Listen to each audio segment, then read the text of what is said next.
आजकल हम लोग खुशियों का मतलब ही भूल गए हैं। हम खुशियों को पास्ट में या फ्यूचर में तलाशते रहते हैं, जबकि वर्तमान में रहने से हम खुद को बिना किसी वजह के भी खुश रख सकते हैं। ज़्यादा सोचने की हमारी प्रवृत्ति हमें खुश रहने से रोकती है। ठीक दिशा में सोचना अच्छा होता है, लेकिन किसी विषय पर बहुत ज़्यादा सोचकर नकारात्मक भाव की ओर बढ़ना आप में तनाव बढ़ाता है। दूसरा, आपने खुद भी महसूस किया होगा कि जब किसी समस्या पर ज़्यादा सोचते हैं तो अपना ही नुकसान कर रहे होते हैं। उस वक्त जिस समय आप किसी मुद्दे पर सोच रहे होते हैं, तब आप किसी और काम में मन नहीं लगा पाते, जिस वजह से आपके बाकी सारे काम बिगड़ने लगते हैं। तो ज़्यादा सोचने की वजह से हमारे और आपके काम और ज़्यादा न बिगड़े, इससे पहले हमें अपनी इस आदत पर लगाम लगाना होगा। नमस्कार दोस्तों, अगर आपको भी ज़्यादा सोचने की आदत है तो ये कहानी आपके लिए ही है। अगर इस कहानी को अंत तक सुनते हैं तो आप भी ज़्यादा सोचने की आदत से मुक्त हो सकते हैं। अगर आप हमारे चैनल पर नए हैं तो इस चैनल को ज़रूर से सब्सक्राइब कर लें। तो चलिए कहानी शुरू करते हैं। एक बार चीन के हिस्से में बहुत बड़ा मठ था। उस मठ में लगभग 500 भिक्षु रहते थे। वह सब अपने गुरु के मार्गदर्शन में खुद को पहचानने का प्रयास कर रहे थे।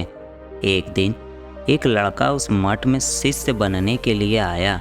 उसने गुरु से मुलाकात की और गुरु से कहा कि मैं खुद को जानना चाहता हूँ, मैं सच की तलाश कर रहा हूँ और मैं जानना चाहता हूँ कि सच क्या होता है। गुरु ने उस लड़के के तरफ देखा और कहा कि तुम सच जानना चाहते हो तो तुम्हें अपना पूरा जीवन दांव पर लगाना होगा, और फिर भी यह नहीं कहा जा सकता कि जीवन काल में तुम सच का पता लगा सकते हो या नहीं। गुरु ने कहा कि क्या तुम इसके लिए तैयार हो। यह सुनकर उस शिष्य ने कहा कि गुरुजी, मैं यहाँ पीछे मुड़ने के लिए नहीं आया हूँ, मैं इसके लिए तैयार हूँ। तो गुरु ने कहा, अगर ऐसा है तो एक काम करो, इस मठ में 500 भिक्षु हैं, तुम उनके लिए चावल कूटने का काम करो। तुम सुबह से लेकर शाम तक चावल कूटने का काम करते रहो, और जब तुम थक जाओ तो तुम सोने चले जाओ, और फिर उठकर तुम चावल कूटने का काम शुरू कर दो। इस तरह तुम हर सुबह बस यही काम करते रहो, इसके अलावा कुछ और काम मत करना और न ही किसी और चीज़ के बारे में सोचना। बस इस रास्ते पर चलते रहना और दोबारा मेरे पास मत आना, और ज़रूरत पड़ने पर मैं खुद तुम्हारे पास आऊँगा। उस लड़के ने गुरु का आदेश मानते हुए चावल कुटना शुरू कर दिया। उस मठ में 500 भिक्षु थे, तो इसलिए उन्हें भोजन की आवश्यकता पड़ती थी, और वो लड़का इसलिए सुबह जल्दी उठकर चावल कुटना शुरू कर देता था और देर रात तक चावल कुटता रहता था, और फिर थक कर उसी कमरे में सो जाता था जहां वो चावल कूटता था। और वह किसी से बात नहीं करता था और न ही कोई उसके पास बात करने आता था। चावल कूटते हुए उसके मन में पुराने विचार आते थे, लेकिन जब उसे कोई नया विषय नहीं मिला तो वह विचार धीरे धीरे खत्म होने लगे। वह अपना नाम तक भूल गया। वह हमेशा चुप रहता था और किसी से बात भी नहीं करता था, और विचारहीन अवस्था में चावल कूटता रहता था। उसने न ही कभी ध्यान लगाया था और न ही कोई शास्त्र पढ़ा था। मठ के बाकी शिष्य उसे मूर्ख समझते थे, और ऐसा करते हुए 12 साल बीत गए थे। 12 साल बाद एक दिन गुरु ने घोषणा की, मुझे अपना उत्तराधिकारी चुनना है। अब मेरा आखिरी समय आ गया है जो मेरे बाद इस मठ का उत्तराधिकारी होगा। इसलिए मेरा कोई भी शिष्य जिसे लगता है कि उसे आत्मज्ञान हो गया है और उसने खुद को जान लिया है, तो आज रात मेरे दरवाजे के पास आकर इस दीवार पर कुछ पंक्तियाँ लिखें जिसमें उसकी ज़िंदगी का सारा अनुभव समाया हो। कई शिष्यों ने इसके बारे में सोचा, और मठ के एक मुख्य शिष्य ने वहाँ जाकर कुछ पंक्तियाँ लिखीं। उसे बौद्ध ग्रंथों का बहुत ज्ञान था, तो सभी शिष्यों को लगता था कि ये अगला उत्तराधिकारी बन सकता है। उसने लिखा था कि मन एक दर्पण की तरह है जिस पर विचारों और इच्छाओं की धूल जमा हो जाती है। इस धूल को हटाने के लिए ही ध्यान है, और जो इस ध्यान से धूल हटा लेता है उसका मन का दर्पण साफ हो जाता है, वह मोक्ष को पा लेता है। अगली सुबह जब गुरुजी उठे, उन्होंने इन पंक्तियों को देखा और यह देख उन्हें बहुत गुस्सा आया और उन्होंने कहा कि किस बेवकूफ़ ने यह सब कचरा मेरी दीवार पर लिखा है। वह शिष्य जिसने ये लिखा वो चुप रहा, हालांकि उसने जो पंक्तियाँ लिखी थी वो ज्ञान से भरी थी, लेकिन यह सब किताबी ज्ञान था। वह शिष्य बहुत चालाक था, उसने पंक्तियाँ लिखी लेकिन उसने अपने हस्ताक्षर नहीं किए, क्योंकि वो खुद इस बात से निश्चित नहीं था कि लिखा वह सही है या नहीं, क्योंकि उसे आत्म साक्षात्कार नहीं हुआ था।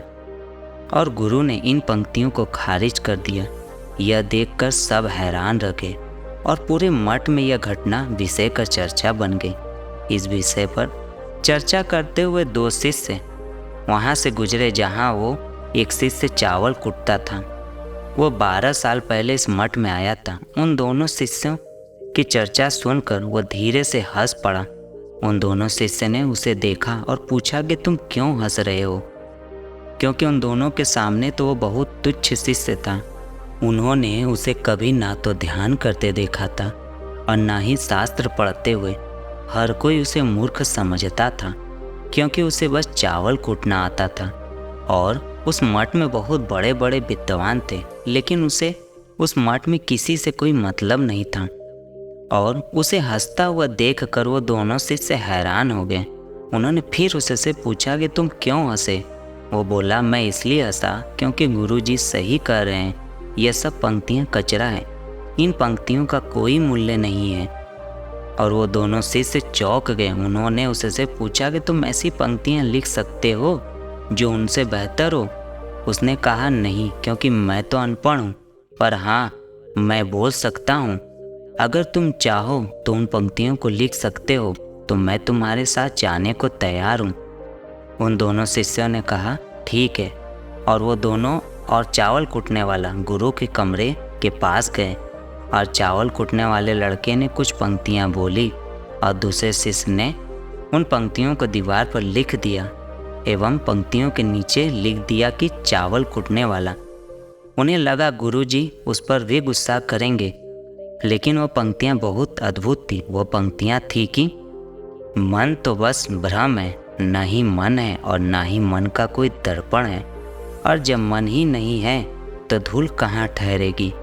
और जो यह जान गया है वो सच जान गया। जब गुरु ने इन पंक्तियों को देखा तो वह आधी रात को उठे और उस चावल कूटने वाले के पास गए। वो सो रहा था। गुरु ने उसे जगाया और कहा, ये लो मेरी छड़ी और मेरे वस्त्र ले लो। आज से तुम मेरे उत्तराधिकारी हो, लेकिन अभी इस मठ को छोड़कर दूर चले जाओ, क्योंकि इस मठ में बहुत सारे विद्वान हैं जो खुद को तुमसे श्रेष्ठ मानते हैं। वो तुम्हें मार देंगे, क्योंकि वो सब इस बात को हजम नहीं कर पाएंगे कि एक साधारण सा चावल कूटने वाला लड़का उनसे ज़्यादा विद्वान और श्रेष्ठ है। तुम्हें वो सारा ज्ञान हो गया है जो मुझे है, और तुम्हें ये चावल कूटते हुए हुआ है, और मुझे पता है तुम जहाँ भी जाओगे लोग तुम्हारे पास आने लगेंगे, क्योंकि जब कोई फूल खिलता है तो उसकी महक हर तरफ फैलने लगती है। उसने अपने गुरु के पैर छुए और रात को ही वहाँ से चला गया। अगर हम अपनी ज़िंदगी में देखेंगे तो पाएंगे कि बहुत से लोग सोचते हैं कि ध्यान केवल एक स्थान पर बैठकर या अकेले में किया जा सकता है, लेकिन हकीकत में ऐसा नहीं है। ध्यान तो चलते चलते भी किया जा सकता है। अगर हम कुछ काम कर रहे हैं तो भी ध्यान किया जा सकता है। असल में ध्यान का मतलब यह है कि आप जो भी काम कर रहे हैं उसे इतनी शिद्दत से करें कि आपको अपने शरीर का ध्यान ही न रहे, बिल्कुल उस चावल कूटने वाले की तरह कि यह चावल कूटने में इतना मगन हो गया कि उसे खुद का ख्याल ही नहीं रहा। चावल कूटते हुए ही उसने आत्म साक्षात्कार प्राप्त कर लिया। इसी तरह जैन का अर्थ है हमेशा वर्तमान में रहना और कुछ न सोचना। क्योंकि मन जब तक है तब तक विचार है, और विचार ही नहीं रहेंगे तो मन ही गायब हो जाएगा। और जब मन ही नहीं रहेगा तभी आप खुद को अच्छे से जान पाओगे। असल में खुद के वास्तविक स्वरूप को जानने के लिए कोई अन्य साधना करने की ज़रूरत नहीं है। हम जो कुछ कर रहे हैं उस काम में इस कदर खो जाओ कि आपका काम ही साधन बन जाए।